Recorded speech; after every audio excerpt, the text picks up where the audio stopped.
My name is Karina Retama.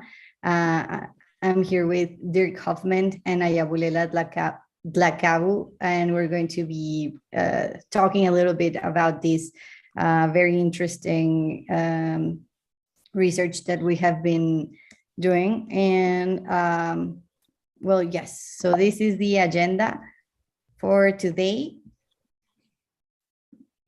We're going to start with a brief introduction. We're going to explain the objective of this study. We're going to give a little context and explain the methodology of the research. Then we're going to share a little bit of the emerging lessons, mentioning the common challenges and the emerging good practices. And finally, we're going to be sharing the conclusions of the study. So now we're going to the next slide, and Dirk, you're muted. Thank you for the hint. Thank you very much for your first words, Karina. Hello to everyone, also from my side. It's a pleasure for us to be here. We are a cross-continental working group made up of 3 people. That is Karina Retama. You've heard her from, she used to work at CLEAR LAC, the CLEAR Center for Latin America and the Caribbean, and now working as an independent consultant. We have also with us Ayabulela Dlakabu from South Africa, representing CLEAR AA, the CLEAR Center for Anglophone Africa, and myself, Dirk Hoffman from DEVAL, the German Institute for Development Evaluation, and its FOSSELAC project on capacity building on evaluation. So we got together with the intention of strengthening efforts towards promoting SDG evaluation. And for this presentation, we draw on findings resulting from a consultancy study that our group commissioned, accompanied, and constantly discussed with the 2 consultants. We are about to receive the final version. So we have some findings that are interim findings still. They have to be consolidated. We'll have a presentation still with the consultants. And so it's ongoing, but we still we already have a number of findings we find worth sharing at this stage. Next slide, please.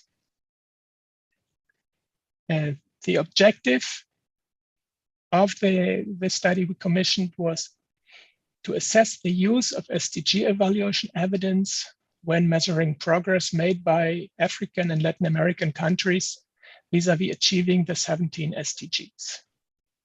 And as I said, we'll present the findings of our research on key lessons learned from those countries, which we'll mention in a minute, of developing those voluntary national reports.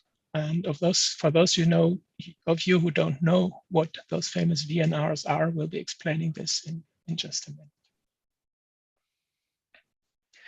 Context is the adoption of the 2030 Agenda in 2015, where countries around the world agreed to include the SDGs in their national development planning, particularly at the level of short-term plans. We're now almost halfway to the deadline. The Agenda 2030, as it says, is a 15-year global development agenda. And countries have all started new cycles of development planning, enabling them to consider and integrate the international agreements in national frameworks. And obviously, countries have different approaches and are in different stages of incorporating the agenda, the 2030 Agenda, into their respective national planning. Despite those efforts, however, the approach has not been operationalized in the guidance, discussion, statements, and analysis of the VNRs properly. So this is a little bit the starting point for the study. Next, please. So what is our aim? To contribute to the ongoing discussions on the role of evaluation in the SDG reporting, with a view to more effective interaction between monitoring and data on the one side, and evaluation and public policies and the governance structure as part of VNR processes on the other side. We also want to provide inputs to regional knowledge sharing among key stakeholders, including the ones involved in the CLEAR platforms already mentioned, specifically CLEAR LAC and CLEAR AA, based on common challenges, successes, and potential best practices regarding VNR reporting and the use of evaluation therein. The next would be provide data and analysis to inform further action to advocate for improved reporting requirements at the global level, referring here to the guidebook by the United Nations, the Voluntary Common Guidelines, particularly to reflect the role of evaluation in the achievements of the SDGs. Next, please.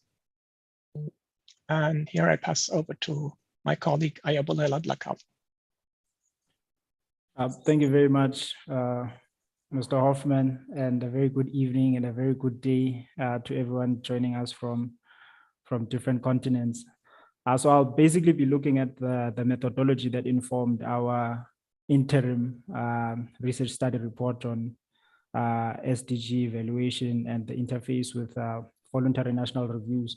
So essentially, we decided first and foremost to purposively sample 4 Anglophone African countries that were of strategic importance regarding the evaluation capacity development work that CLEAR is doing in Anglophone Africa.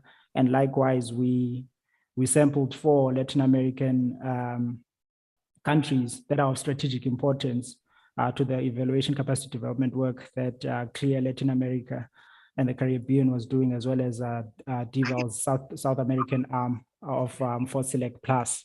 So that was our sample that we used. So in total, we have 8 countries that we used for this VNR mapping exercise.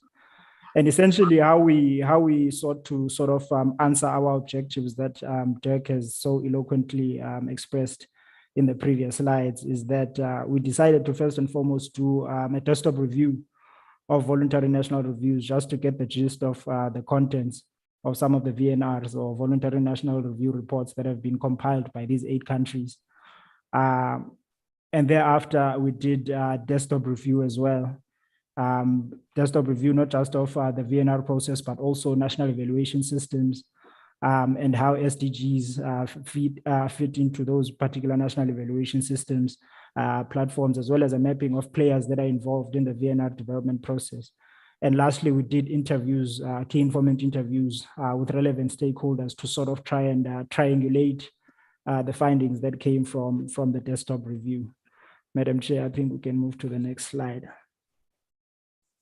So essentially, for the purposes of our data analysis section of this particular discussion paper, the interim paper we have, working with our 2 consultants, we decided on an analytical roster which merges 3 interfaces. The first is to look at evaluations and their role in the VNR development process. And then we also looked at the institutional architecture in public sectors, as well as other stakeholders in the national evaluation system and how those institutional architectures or structures can sort of enable SDGs to be SDG evaluation to be a key input in the VNR development process. And of course, then we looked at other enabling factors as well, which sort of position, which can hinder or also enable the use of evaluation in VNR development processes, such as national evaluation policies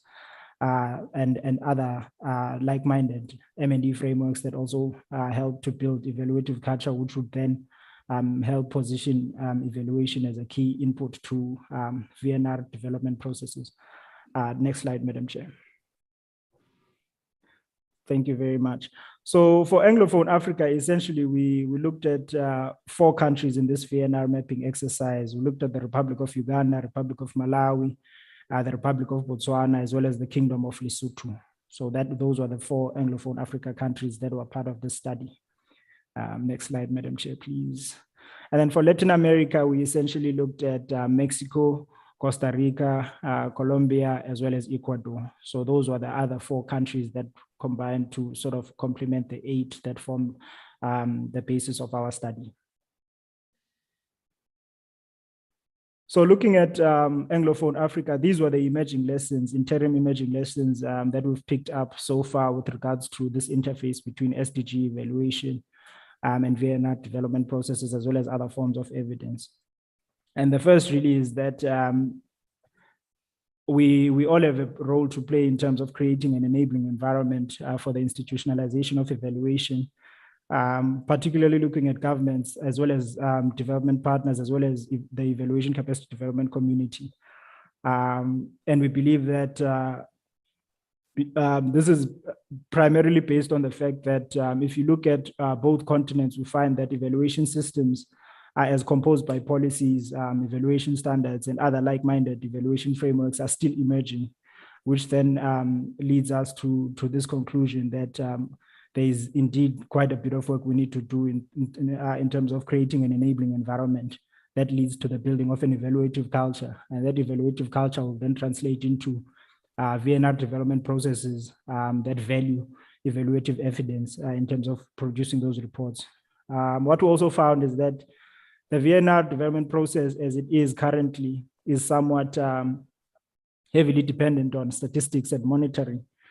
And this is probably premised on the fact whereby in Anglophone Africa, there's a legacy of donor or international financial institutions' influence in terms of governance, which then predispose these particular Anglophone African countries towards a bias in performance monitoring and somewhat turning a blind side towards evaluation.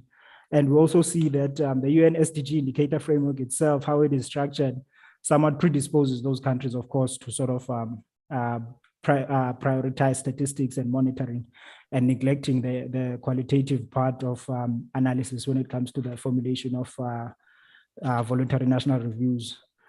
The other factor that might sort of discourage the use of evaluative evidence in VNR development is the issue whereby governments generally tend to guard against evidence that may expose them or lend them to criticism in multilateral forums, such as the UN High-Level Political Forum and the UN General Assembly. And we also find that in certain contexts, evaluation therefore may not be a politically expedient input in VNRs because it is potentially explosive. Thank you, Madam Chair. Next. So another key limitation that we believe should be worked towards by the evaluation capacity development community working with governments as well as our development partners is this issue of the lack of evaluation databases, because a lack of evaluation databases means that even where evaluations have been done, you find that they are lost in translation or they are lost to the VNR development process because they are not accessible. Whereas if we had maybe repositories that sort of store these evaluations, then access to those evaluations would lend evaluation evidence to be quite a vital input because the drafters or stakeholders who are involved in VNR development would have easy access to such evaluations. And one of the key interventions that CLEAR and the Center for Research on Evaluation and Technologies at Stellenbosch University in South Africa, they've sort of come together to collaborate to create this Africa Evaluation Database, which sort of seeks to collect or serve as a central repository for all evaluations done in Anglophone Africa across multiple sectors, trying to bring them to one sort of central repository. And this is basically building up to that argument whereby we believe that when there is such a resource, such as a centralized repository like AFRED, it is easier for decision makers as well as people involved in VNR development to sort of access that evaluative evidence. So what we also found in Anglophone Africa is that other key sources of evidence in VNR development are, as we've mentioned, statistics by national statistical offices, which are very predominant in terms of being probably the 80% input into VNR reports. Performance monitoring reports by government institutions also form quite an integral part of VNR reports produced in Anglophone Africa. The other finding is that public sector annual performance reports also tend to find expression in VNR development processes. And then you've got applied research studies, which also tend to find expression in VNR development. And then of course, complementing the set of evidence sources is CSOs, who tend to conduct public policy assessments. So those are the broad sources of evidence for VNRs in Anglophone Africa. Next slide, Madam Chair. So to try and disaggregate our findings on best practice, we decided to sort of group or to identify key best practices that could be emulated from the 4 Anglophone African countries. And we start with Lesotho. And for Lesotho, we believe that really, if you look at how their VNR of 2019 was formed or was developed, the government decided to commission the National University of Lesotho to sort of write evidence-based papers, which would then form as a vital evidence or resource for Lesotho's 2019 VNR. And this is quite a best practice that can be emulated, not just in Anglophone Africa, but elsewhere as well, because higher education institutions, their primary vocation is to produce research, particularly applied research. So involving them in this process of VNR development is actually quite a positive step, because higher education institutions are in and of themselves a key pillar of national evaluation systems, because if you look at the supply side of M&E capacity, they are at the forefront of sort of producing evaluators, producing performance monitoring professionals, as well as other forms of performance management professionals who are an essential part of national evaluation systems. So it's quite vital that they are part of the VNR development process. And what the government of Lesotho did in terms of involving the National University of Lesotho is actually quite commendable, and we recommend that it be replicated elsewhere by other countries who are producing VNRs. And then when it comes to Uganda, we noted that Uganda has actually gone and created something very innovative with regards to its pursuit of the Sustainable Development Agenda, because they have adopted an SDG-focused roadmap to guide the country in terms of how it pursues the 17 Sustainable Development Goals. And this is a very practical way of actually trying to achieve the 17 Sustainable Development Goals. And it shows that Uganda has actually gone out of the box and become innovative in terms of adopting, and not generically adopting SDGs, but actually adopting SDGs as part of their governance fabric, which makes it easier for them to sort of pursue SDGs within the institutional architecture they have, but they are also not afraid to sort of create new institutional mechanisms to sort of assist the country to sort of pursue the 17 Sustainable Development Goals. And this is, of course, quite good for implementing or operationalizing the SDGs rather than adopting a blanket approach to say, we've got SDGs, but we've got pre-existing policies. We can just sort of amend here and there to sort of align to the SDGs, which is quite good. And then we see that Uganda has also actually quite gone to appraise that particular SDG roadmap to see if it is assisting the government to sort of achieve the Sustainable Development Goals, which is actually quite good, because it shows that the government has actually taken a learning approach to this SDG roadmap in terms of learning, in terms of what it has done, how it has done it, and how it can improve going forward in the last decade of the 17 SDGs. Next slide, Madam Chair. So for Botswana, we find another emerging good practice whereby in 2019, the government decided to commission and conduct 3 rapid evaluations in 3 sectors, mainly tourism, medical supply chain, as well as early childhood development. And essentially the aim of these rapid evaluations was to sort of gauge government capacity to commission, to undertake, to manage evaluations. And we see this as quite a positive move towards establishing a culture of doing evaluations. And hopefully that culture of doing evaluations will translate into a posture or move towards a paradigm shift that allows or enables the government to sort of do more SDG evaluations. And then in Malawi, we find that one of the emerging good practice that the Malawi government has done is that it has now developed a draft national monitoring and evaluation policy. And this national monitoring and evaluation policy is essentially a way of creating an enabling environment that sort of promotes public sector monitoring and evaluation, as well as shifting the governments towards a positive mindset towards evaluative thinking, because historically in Africa, evaluations were not probably a value proposition. in many public sectors. So this is actually quite a positive move in terms of establishing a draft M&E policy. And then the government of Malawi also enjoys commendable relations with higher education institutions. And we believe that as key pillars of national evaluation systems, higher education institutions being in collaboration with government actually bodes well for the building of a national evaluation system, and SDGs and the Sustainable Development Agenda is actually going to benefit from such a collaboration between government and the higher education sector. Thank you so much, Madam Chair. Thank you, Ayabulela.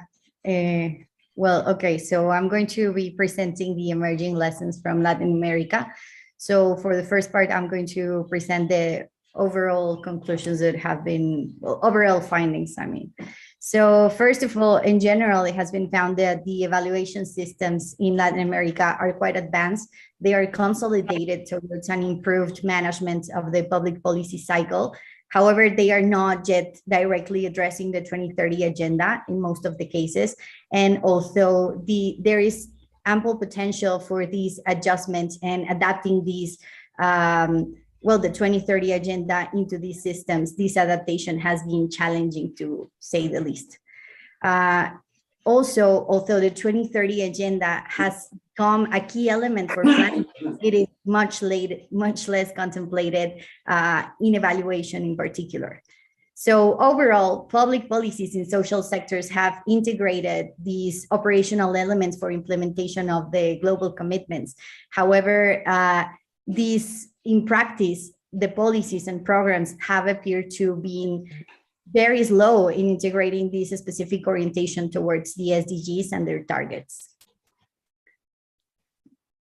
So for the findings of the individual countries, in Colombia, we wanted to talk about a little bit of each country's most important finding. So for Colombia, the inclusion of civil society organizations and private sector has been very much, is one of the most important things, particularly for the platform SDG for All, which involves the inclusion of non-state actors producing data for the 2030 agenda.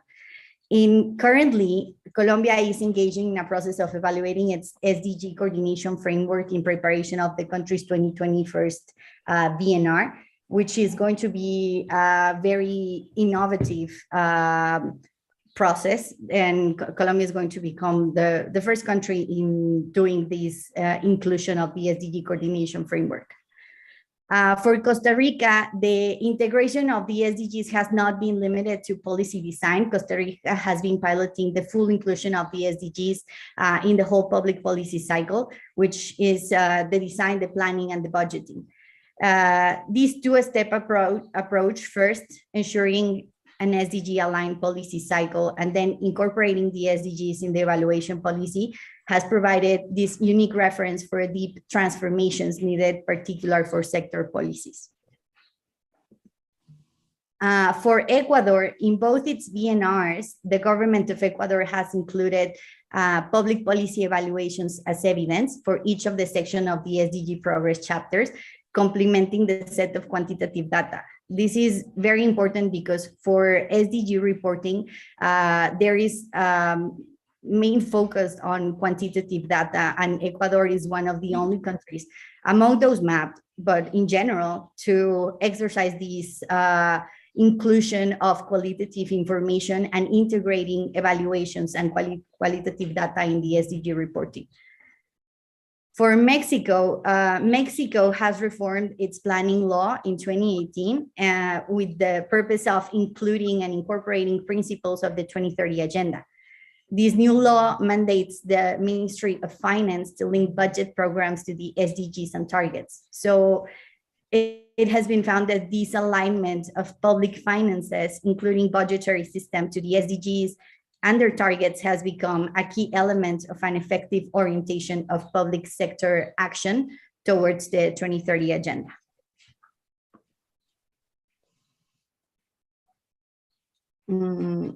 Ayabulela, over to you. All right. Thank you very much, Madam Chair. So I'll I'll round off by doing general conclusions of the paper, and then Karina will come in with more specific conclusions and recommendations for various actors. So essentially what we find overall is that these 8 countries have somewhat sort of integrated sustainable development goals in their national level planning. But what we see room for improvement in is essentially the integration of SDGs and their targets in sector level planning, because that is where much of developmental work is carried out in sectors. And the other finding is that we, as the evaluation community, as governments, as development partners, we see there is scope for greater awareness raising and advocacy when it comes to what SDG evaluation entails, what is its value for not just voluntary national review purposes, but also national development planning, public policy making. And we believe that we need to invest more time. We need to invest more time and effort in sort of trying to build this awareness on SDG evaluation and its value, and invest resources as well in building the necessary conceptual and methodological ground for SDG evaluation. Over to you, Madam Chair. Thank you, Yawelela. So to finalize with the conclusions from these findings, there are a few recommendations that have emerged and have been divided into the actors that are involved in this whole process. So first of all, to mention a couple of these findings and recommendations for governments of developing countries. Well, new and updated public policy should integrate relevant SDGs and targets in respective theories of change and results frameworks. These should also translate into sector level planning, programming consistent with the SDGs and targets. As a second finding, investment in evaluation and other forms of evidence generation should be prioritized to inform policy design and updates in the context of national 2030 agenda implementation. Regarding the evaluation community should proactively participate in spaces designed for the 2030 agenda governance, committees, working groups, just to ensure continuous collaboration and dialogue with government entities and their leadership. These processes, such as the VNR drafting, contributing evaluative evidence, building capacities, identifying opportunities for deeper partnerships, should be encouraged. In addition to these, ensuring effective participation of evaluation players in regional forums and events focusing on the 2030 agenda, and particularly the VNRs should be encouraged, should be taking place. And finally, for the international partners, the recommendation would be ensuring consistency and coherence of support to the 2030 agenda implementation, including the VNR preparation and engagement in evaluation capacity development in general. For instance, by effectively linking respective projects, initiatives, implementing agencies around a shared understanding that evaluation is in fact a critical ingredient for changing effective public policies for sustainable development. And finally, engaging in partnerships with regional evaluation platforms, such as the respective CLEAR chapters and other regional evaluation umbrellas, and consistently support their work on the crossroad of evaluation and the 2030 agenda. Thank you very much, Karina. And before we start involving the audience with questions, the final slide, looking a little bit into the future, what will we do as a steering committee with the study we commissioned? As we've said, those are the still interim results. We will have a presentation of full results by the authors of the consultancy at the end of June in a workshop. And that means to give a last round of feedback and consolidate the report, and then edit it to make it available as a publication. Thinking to provide input basically in 2 arenas. One is to the 8 countries mentioned, As we've said, we've had interviews with the countries, and there's a number of recommendations and findings related to each of the countries. So there's importance on country level, practical application, and learning. Stressing again that assessments and evaluation, we think, always have a role in terms of transparency and accountability. But for us, the learning component is very much at the fore. The second arena is to the research community, as we're providing empirical evidence that will allow to continue work involving either a number of other countries in each of the continents, or to dive deeper into some of our findings that seem more interesting to one or another researcher, and to be picked up and to be followed on, because we think the question of SDGs definitely needs more attention, has to be raised on the public agenda. And sometimes when we see people are talking about the 2030 agenda and the SDGs, there is a lack of operationalization, of implementation.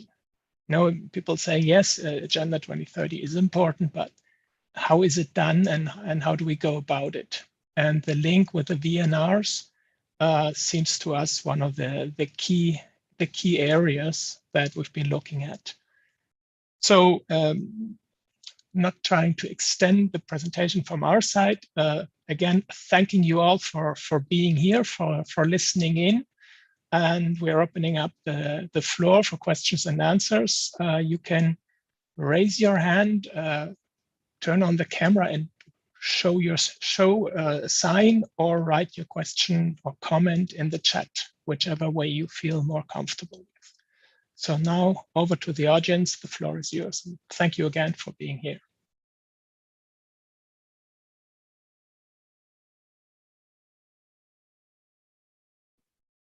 So we have a question from Dr. Gaby Perez Arawan. I don't know if we should gather if any other questions are raised and then discuss them, or should we talk about each question? Well, for now we have one, so maybe we can address that one. So Dr. Gaby asks, thank you very much for presenting this very interesting study. Given the focus on the VNR of the study, in your opinion, what should be the main role of the instrument? Reporting and accountability, increase ECD, strengthening planning instruments and M&E systems, or contribute to the enabling environment?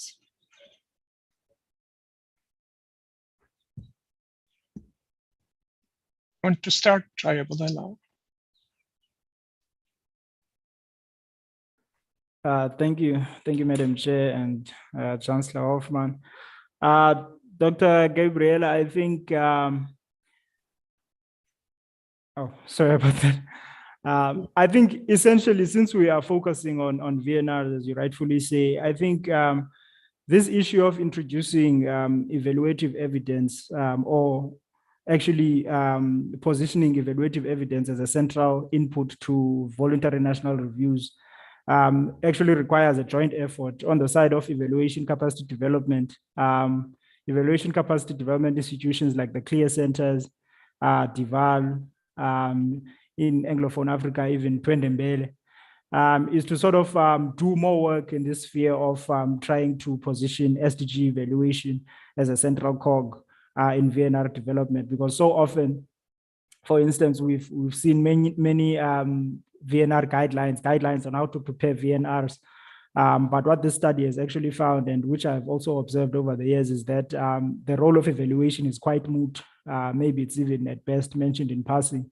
So it's the role of the evaluation community, especially given that this is the last decade of the Sustainable Development Agenda of the UN, to sort of try and position evaluation more and more as a vital driver of the implementation of SDGs, because we believe that evaluative evidence, when used, has the ability to sort of become a roadmap in itself, because it provides certain recommendations that countries can then take up, whether it is to improve the implementation of policies that seek to achieve sustainable development goals, such as eradicating poverty, or even providing recommendations on future development planning Because now that you have a policy and you see that, okay, we have achieved certain SDGs, such as maybe reducing poverty a bit, but maybe we need to move more towards climate action, then evaluative evidence will actually give you recommendations on how to sort of plan better for the inclusion of climate change adaptation. And I speak from a continent which is more and more becoming victim to is it natural disasters? Yeah, let me just say natural disasters, but of course they're induced more by climate change effects. So this is why we believe that evaluative evidence, not just in VNR development, but also SDG evaluation in the public policy cycle is quite important, as well as in development planning, even budgeting, because we've moved towards a paradigm of results-based budgeting. So we believe that evaluation as a practice that is focused on results, particularly outcomes and impacts, has quite an influential role to play in terms of helping us industry in that regard. So Madam Chair, I hope I've answered Dr. Gabriela, and thank you very much for your very a fundamental question, but yet also a very difficult question to answer. Maybe just adding very briefly the question, what should be done, either this or that, strengthening planning instruments or strengthening M&E systems or doing this or that. We at DeWalt sort of think this is not really the question. We have to, if we work on evaluation capacity development, we need all of it. We need to see the evaluation system as a whole. So we need to take a systemic approach, and we have different actors that are concentrating on one or another task. We have the professional bodies, the VOPAs that involve civil society. We have responsibility with state institutions. So there's different actors involved, and different actors have to perform their different roles.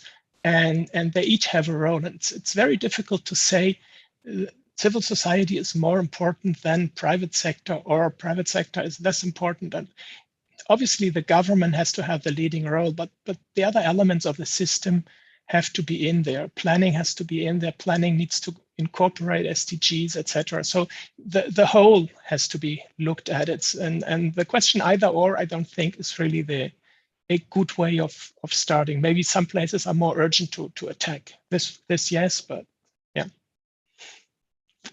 But we have a new question. Over to you, Karina. Thank you, Dirk. Yes, we have a new question from Rolando Ramirez.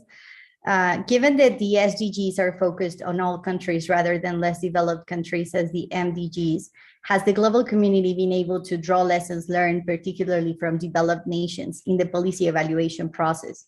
To what extent is beneficial disadvantageous for less developed nations to replicate or mirror these lessons learned? I want to maybe introduce a little bit of the answer for this question, and I also want to address Dr. Gavi's question. I remember from the opening event at the Glocal on Monday that something very, very interesting was mentioned, and it was said that the SDGs are no longer just a list of objectives and indicators that have to be followed or have to be reported, but rather the SDGs have become these drawing of what we are picturing as development for future generations. And I found that very interesting, because if the SDGs are in fact being these bigger, larger picture of how development is going to look, then the VNRs and the process to achieve the process and the path towards achieving this would be sort of a roadmap of how to achieve this development and continue drawing this picture. I believe that evaluation has in fact become this structure of how we can go and get to that place.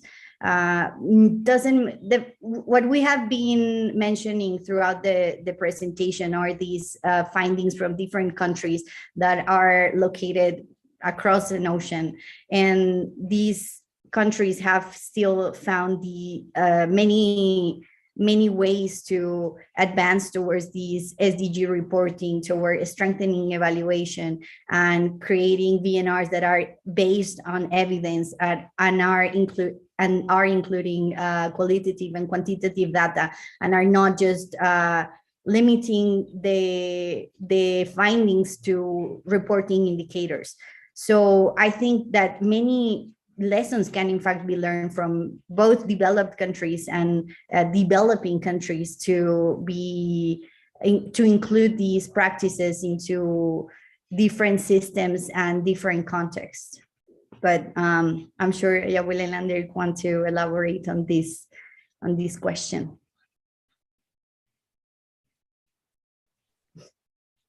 Well, if I may, with an international working group on SDG evaluation, we had representatives from Finland, and I would think that Finland is probably the best developed example of SDG evaluation from the global north, at least the one that I know. Finland has done from 2018 through 2020, quite early, an evaluation of all 17 SDGs. And Finland has done a very interesting exercise. They provided the results for in time for before the national election. So they fed the result of the SDG evaluation into the political process, into the public discussion among the different candidates. And I found that a very, very interesting exercise. First of all, to look at all SDGs across the board and the interrelations, and thinking as evaluators where the results are being picked up, where they feed into a political process. And I think that is something that sometimes we as commissioners or evaluators are not very not sensitive enough to define or to identify the moments where political process is open to receiving findings. Because sometimes the process is just doing something else, looking at something else, implementing a strategy, and they're not open to reopen the strategy that is defined, but to find the right moment to feed the evaluation into the political process. This is something we probably can do better. Drawing from an example of my country, we had a working group workshop of the environmental working group from the German Development Association, looking at SDG evaluation in Germany. And what we basically found out, there is no SDG evaluation really going on in Germany. What is being done is reporting and monitoring, and there is a whole set of monitoring data and indicators and national indicators combined with international indicators, etc., very much focused on data. But in terms of evaluation, not much demand and not much being done. And we think the North can probably learn a lot from the South.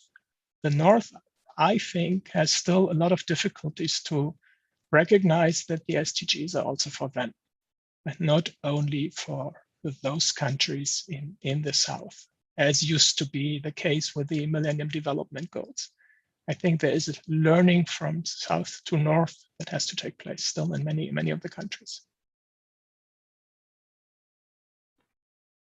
Thank you very much, Dirk, and thank you, Rolando, for your question. I think I would echo Dirk and Karina in terms of a learning attitude. When one adopts a learning attitude, one needs to be open to various best practices that one can find elsewhere. But what is most important when you are learning is to sort of adapt actually whatever you are learning from different contexts into your own context, because what works for Ecuador might not necessarily work for South Africa, and what works for South Africa might not even necessarily work for a neighboring country like Lesotho, even though we've got shared cultural administrative systems. So the most important thing, I think one of the intangible things I've learned from this intercontinental working group, working with Karina and Dirk, is that for so long, some of our peer learning initiatives at CLEA and other evaluation capacity development players, we've always looked at peer learning within the region and maybe trying to extrapolate certain lessons we can learn from the global north. And for some reason, we hardly looked at South America and maybe Asia as possible areas where we could pick up best practice, because some of the findings I've seen on I think it's Ecuador and Colombia. It's actually key learnings that we can take to some of the evaluation capacity development country programs we have running across Anglophone Africa, because I'm seeing certain administrative and institutional similarities that we can sort of extrapolate into the continent. While not blind copying, we're not encouraging blind copying, but there are certain elements you can learn from various national evaluation systems. And what I want to essentially highlight, Chair and colleagues, is that for us, what we find in Anglophone Africa is that the building of national evaluation systems is very important, as Dirk said. Trying to sort of bring all stakeholders in a national evaluation system, from the public sector, right, to civil society organizations, to international development partners who support evaluation capacity development, and of course, voluntary organizations for professional evaluations, which are essentially communities of practice, which are key to sort of driving evaluative culture as well. But what is most important for us is that we believe that as these national evaluation systems strengthen in Anglophone Africa, we believe that SDG evaluation will organically be something that becomes a reality as well. Because once we establish a national evaluation system as the base, then evaluative practice will become a culture, which then will mean that we are able to evaluate more and more SDGs, and maybe we can reach the level of Finland, who is able to actually evaluate all 17 SDGs, because currently, at the drop of the hat, I would only be able to mention a handful of Anglophone African countries that have probably done evaluations on SDGs. So indeed, learning is quite a continuous process, and one that needs adaptation, of course, because it doesn't have to blindly emulate a country whose context might not necessarily be the same as yours. But those are my opinions, Madam Chair. And thank you very much once again, Rolando, for that question.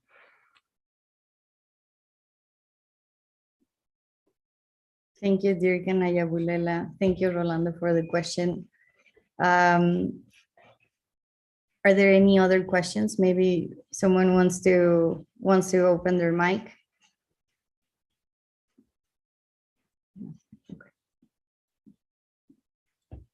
Okay, in that case, I think we might be ready to finish. Yeah. We might want to wait a minute. Okay. Not to hurry too much.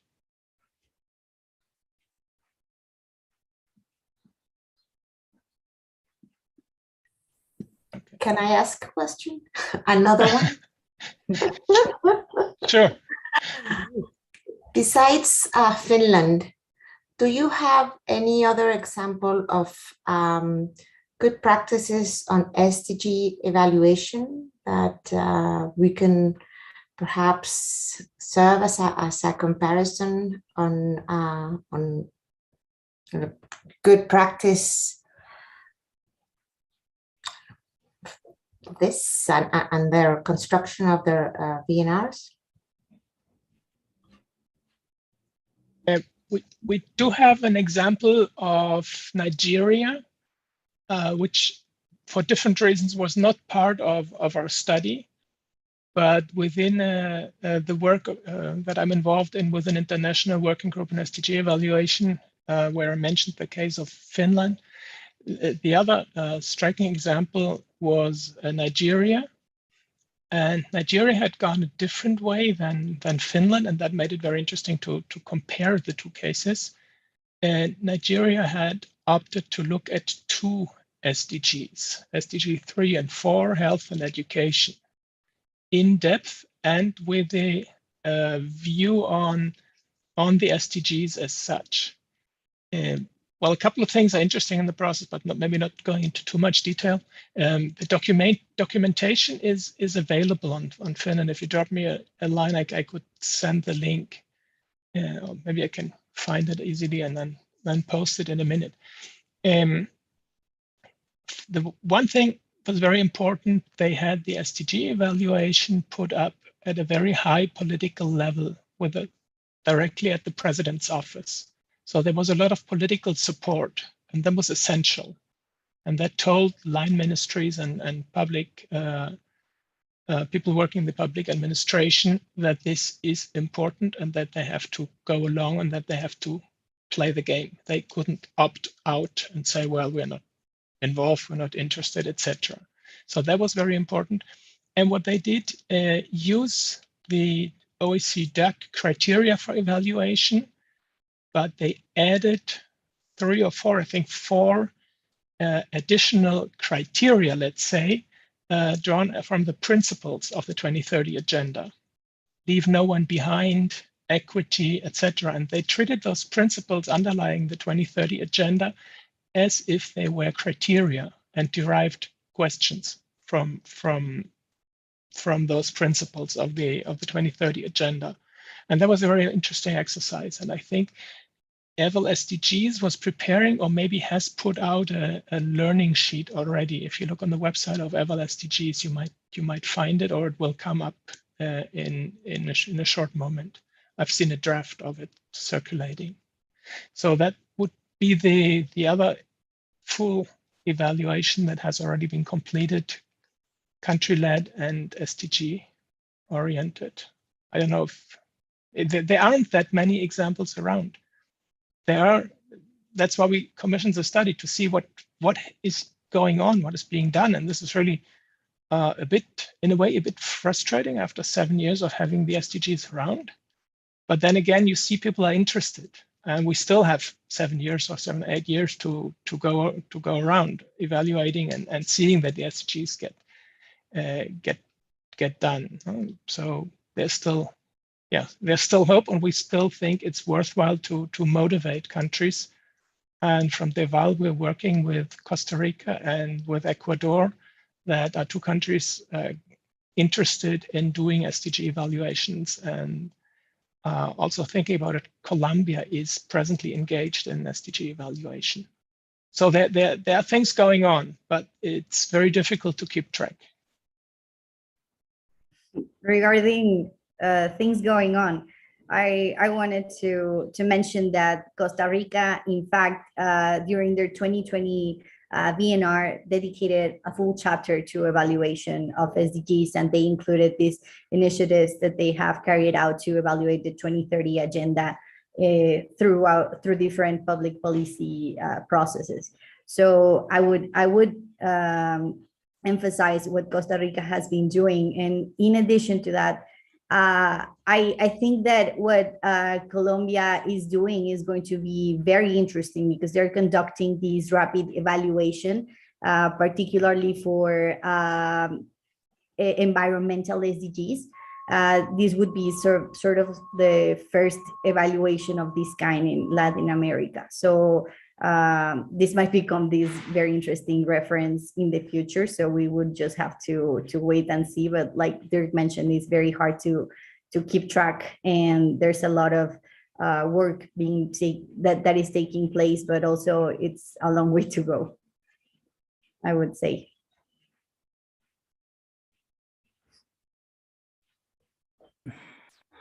So on my side, Dr. Gabby, I think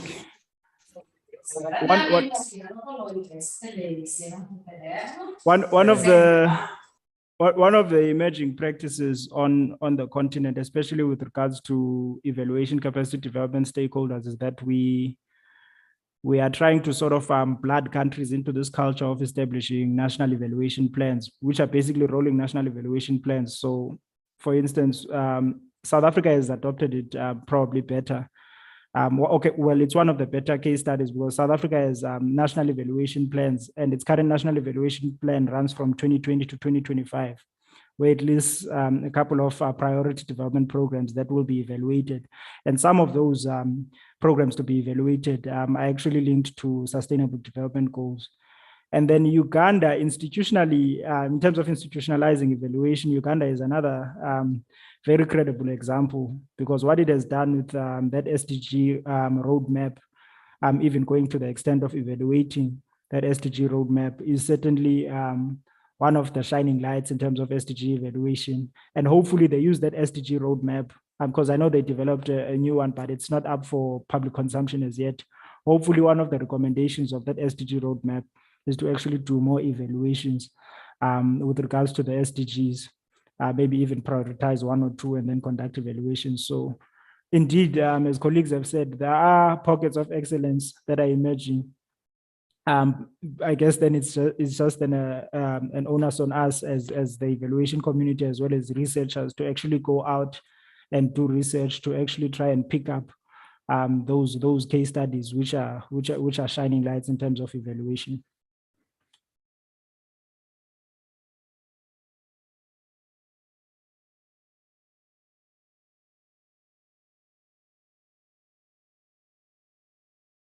In case you want to have a look at what we were talking about, sorry, Dirk, please.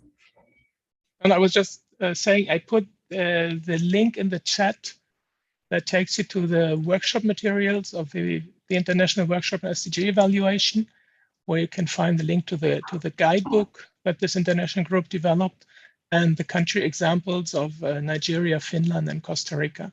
It was last year's workshop. So this might be a very interesting reference. And I'm just posting the link to the Eval SDG Insight, which is a 3 or 4 pager on the experience of Nigeria with the country-led evaluation of SDGs 3 and 4 that I just mentioned. Thank you so much.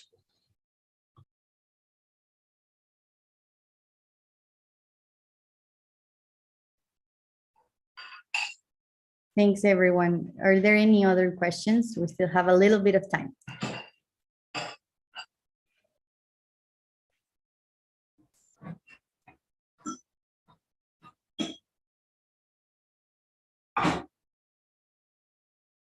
Okay. I think we might be done with the questions. Should we close now? Okay. So thank you everyone for joining us. Thank you for engaging in this important conversation about SDGs and evaluation. Thank you so much for being part of the Glocal, and hopefully we're going to see you in more events throughout this week. If you have any other questions that were not raised today, but you want to share them later, you can contact either Ayabulela or Dirk through these emails. And the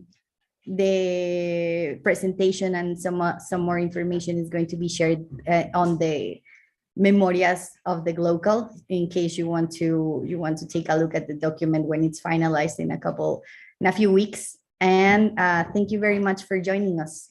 Have a great day or afternoon. Thank you very much. Congratulations. Bye-bye. Bye. Thank you. Bye. Thank you.